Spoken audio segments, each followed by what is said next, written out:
Nenhum clube grande contrata assim. Não, eu estou falando Tá falando por que você não está acontecendo com ninguém? Porque o REC está falando sobre... Não, mas ele está dizendo que o que ele viu é uma amostragem interessante. O que ele viu não pode ser o Ribeiro acha que o Internacional botou o nome de Arrascaeta no YouTube e olhou as imagens e está contratando. O Inter tem um departamento que averigua na América inteira. O Uruguai, pós-Copa do Mundo, está apostando em 17 ou 18 jovens que estão espalhados pelo mundo todo. E quem sabe a maior aposta seja no de Arrascaeta. A maior aposta seja no de Arrascaeta. Olha, eu vou dizer uma coisa pela qualidade individual. Eu gostaria, Baldasso, de entrevistar o cidadão que comanda esse departamento internacional. Por quê? Gostaria de saber quem outra ele ironia. Eu queria conversar com ele. Na Central Band do Esporte, João Batista Filho, mais informações, João. Chico, duas informações. A primeira sobre o Vasco da Gama. O presidente Eurico Miranda resolveu demitir 100 funcionários de uma vez só. Exatamente, 100 funcionários foram embora. Sabe qual é o detalhe disso tudo? Não pagou rescisão para ninguém. Mandou todo mundo embora e ninguém vai receber absolutamente nada. Ele já entrou em contato, aliás, o Sindicato dos Trabalhadores do Rio de Janeiro entrou em contato para tentar achar uma solução e pelo menos um acordo coletivo. Mas o Eurico já disse que não tem grana para pagar esse pessoal todo e 100 funcionários foram embora. O detalhe também é que o Vasco pagou neste mês, aliás, há 2, 3 dias atrás, os salários de outubro. Pegou um empréstimo bancário e pagou todo mundo de outubro de 2014, porque a crise financeira está bastante complicada. Um último detalhezinho sobre o Adilson. Ele joga no Terek Grozny, da Rússia. Na realidade é a Chechênia, que é aquela situação separatista e tal, é meio semelhante ao Rio Grande do Sul, a guerra que teve lá. E o Terek Grozny é o time do Adilson, que em maio ou junho de 2015 já estará liberado para assinar com qualquer outra equipe. Ele termina o seu contrato por lá, ex-jogador do Grêmio, Adilson. Portanto, o mesmo país, né? Só tem um detalhe, tá? A Chechênia ainda continua com um problema, não foi só na Revolução a última vez, tá? Para a gente contextualizar, o ex-volante Adilson, loirinho, aquele do Grêmio, que passou por aqui, foi vendido para o leste europeu, ele fez uma postagem, no mínimo estranha, curiosa, ontem no Twitter, na sua página pessoal, sobre o jogador Vitinho. Daqui a pouco desembarca em Porto Alegre mais um daqueles atletas que saem do Brasil para queimar nosso filme no exterior. Lamentável. Ainda complementou. Eu acho que lamentável é o que ele fez. Primeiro pelo que ele fez e depois tentando remendar. Primeiro que ele... esse post dele ganhou vazão porque eu retuitei no mesmo horário. É verdade. A meia hora da manhã. Seria pretensão tua? Assim, não, mas o Baldassi é muito Aí bom. ele acordou de manhã e me bloqueou por conta disso. Legal. Porque eu retuitei ele. Ou seja, ele não assumiu o que ele tinha dito. Óbvio que ele estava falando do Vitinho, né? Não vai negar que estava falando do Vitinho, né? Qual jogador do leste europeu que estava desembarcando em Porto Alegre agora pela manhã? Tanto que ele, como você falou, ele voltou atrás. Aí a gente tem o segundo post. Ao Vitinho que todos estão falando. Todos não, ele, né? Sucesso e saúde para que ele, a mulher e o seu filho, seja no CSK, Internacional, qualquer outro lugar. E meio brabinho, assim, ainda. Né? E num post anterior ele falou sobre o jornalista polêmico me dando letra, tá? Eu queria dizer que eu acho que o que ele fez foi antiético. Foi. Tá? É antiético. Ele falou de um colega de profissão. Então ele que diga o que o Vitinho fez lá no leste europeu. Acho lamentável o que ele fez. Mas estranho, né? O que será que teria motivado o Adilson a falar Nesse ponto eu concordo com o Baldassi, tá? Embora eu conheça o Adilson e tenha, como eu falei aqui, não é brincadeira. Cidadão. Nossa. Só que ele errou. Porque isso é antiético. Tu não pode expor o teu colega de profissão, por pior que ele seja, deve ter tido algum atrito normalmente os jogadores se protegem. Né? Mesmo deve ter dado algum rolo lá. O Adilson, sabe o que aconteceu? Isso acontece com quem não está acostumado com redes sociais. É o caso do Ribeiro, por exemplo. Ele escreveu uma coisa que ele achou que ele estaria falando para os amigos dele. Ele esquece que ele ainda tem contrato com o Grêmio, né? Ele é emprestado pelo Grêmio? Não, foi definitivo? Então tá. Ele desconsidera que ele é um jogador de futebol profissional que tem contrato com o clube e que não pode fazer isso. Ele achou que ele estava simplesmente fazendo um xiste para os amiguinhos dele que seguem ele numa piada. Algo curioso para os amiguinhos dele do Twitter. Ele se engana que quem escreve na internet está sujeito a acontecer o que aconteceu com ele. É por isso que eu só escrevo músicas. Pois é, Baldasso. Aí você, né, com uma falta de caráter, né, transmite essa mensagem para 60 mil pessoas. Bom, para mim é notícia, né? Jogador de futebol profissional que dá uma indireta para um jogador que está vindo para o Inter, é notícia. Ficou meio bravo contigo. Serve de alerta para a direção do Internacional. Eu acho que o Freira ele não é, nós já sabemos. Ele pode ter feito até um grande favor para o Inter.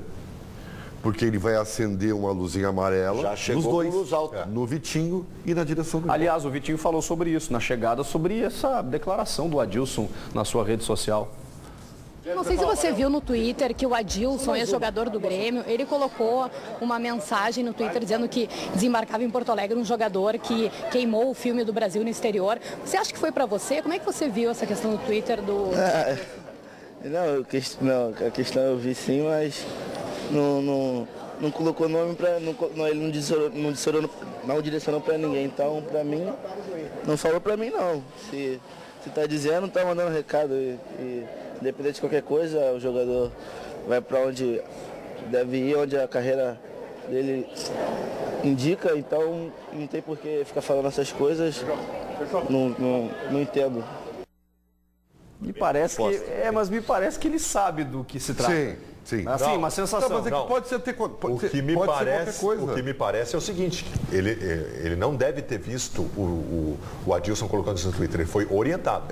Ele foi orientado por alguém do Internacional que iriam perguntar isso para ele. Aliás, cumprimentar o Jorge Macedo, que está contribuindo com a imprensa na chegada, porque os seguranças do Internacional não querem deixar a imprensa chegar nos jogadores. Pô, mas são atrações de início de temporada, o Internacional está angariando sócios, o Internacional está apresentando um time inteiro novo praticamente, e o Jorge Macedo deu um chega para lá num segurança e disse, não deixa os moços perguntarem. E outra coisa, moços e moças, né? Deixa os jornalistas perguntarem. A pergunta mais importante foi a da Cris, né? E alguns órgãos de imprensa não reproduziram depois a entrevista na íntegra.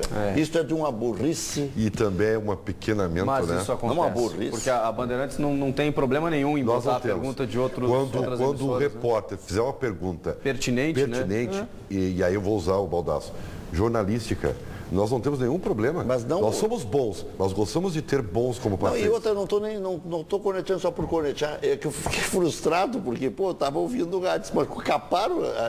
Mas isso como aí... na hora que a Cris fez a entrevista, eu só fui recuperar depois da gravação.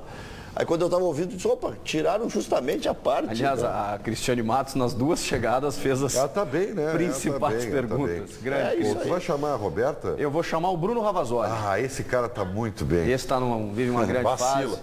Vacila de vez em quando, mas quem não vacila, né, Bruno? Opa! Direto de Bento Gonçalves, acompanhando as informações do Inter. Boa tarde, Bruno.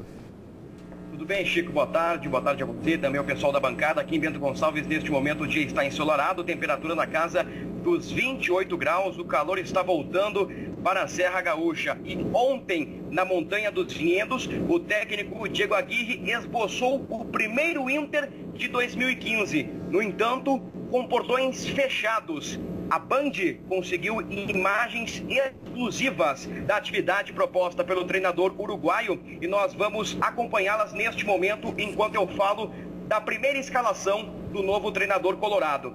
Sem o volante Newton, que realizou atividades especiais, Aguirre escalou o Inter com Alisson no gol, Léo, Hernando, Hever e Fabrício.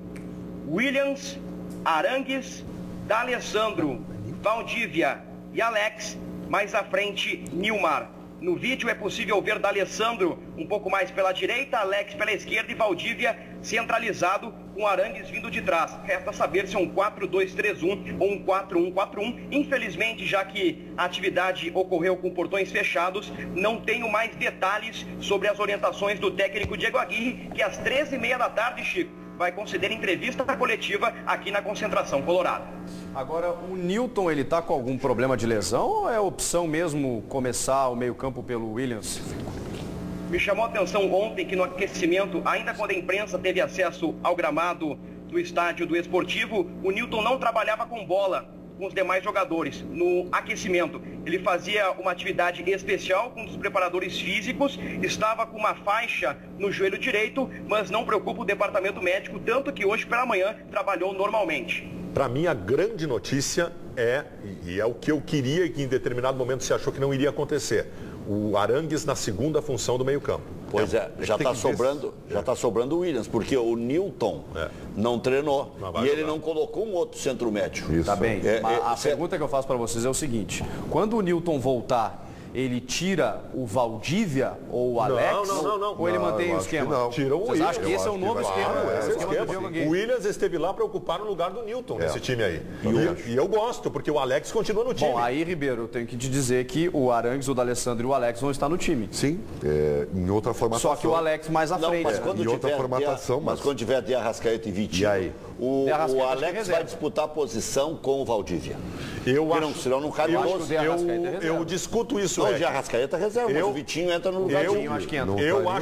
Eu acho que o Valdívia está esquentando o lugar do Vitinho. E no resto acho que está pronto. Então tá. Eu acho que o Valdívia... Mas é isso. Betinho, hein?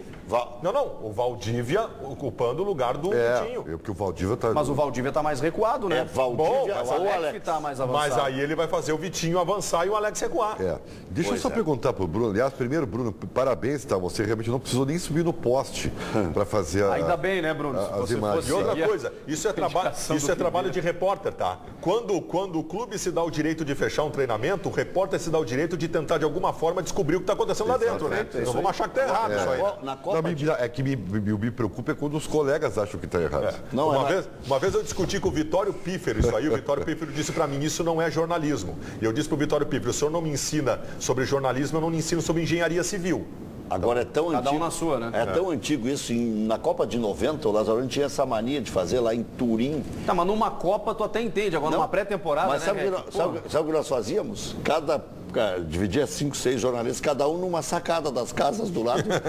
Assistia muito melhor do que da arquibancada. Era de camarote. Ainda pediu o suquinho. Claro. Aliás, Bruno, teve alguma explicação por que desse treino fechado numa pré-temporada? Qual foi o motivo disso?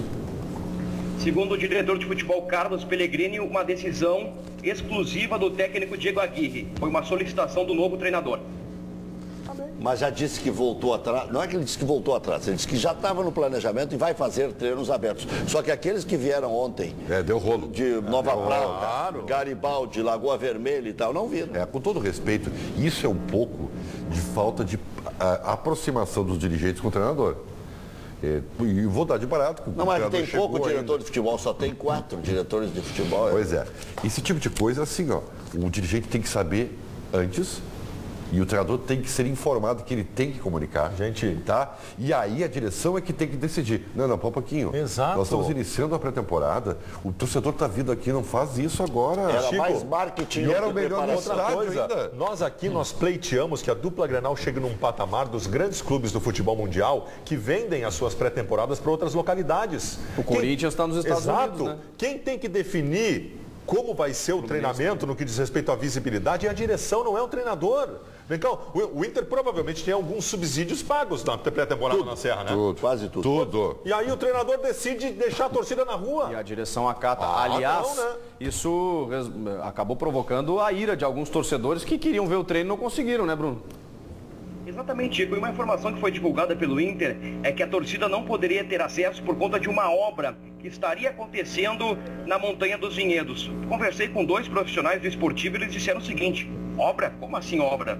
Não estamos fazendo nenhuma obra aqui no estádio. Isso me chamou a atenção, porque de fato eu acompanhei nas arquibancadas, a não ser que fosse algo do lado de fora, ou talvez tenha sido até mesmo uma justificativa por parte do Internacional. E a gente vê agora nas imagens as reclamações por parte dos torcedores. Tinha torcedor, como o Rec disse, Lagoa Vermelha, tinha torcedor do Paraguai, torcedores de Bento Gonçalves, torcedores de Porto Alegre e tudo que é lugar.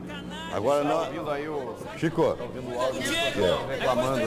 Baldasso, o que tu disse ontem, Baldasso, que iria acontecer? O que eu disse ontem que ia acontecer?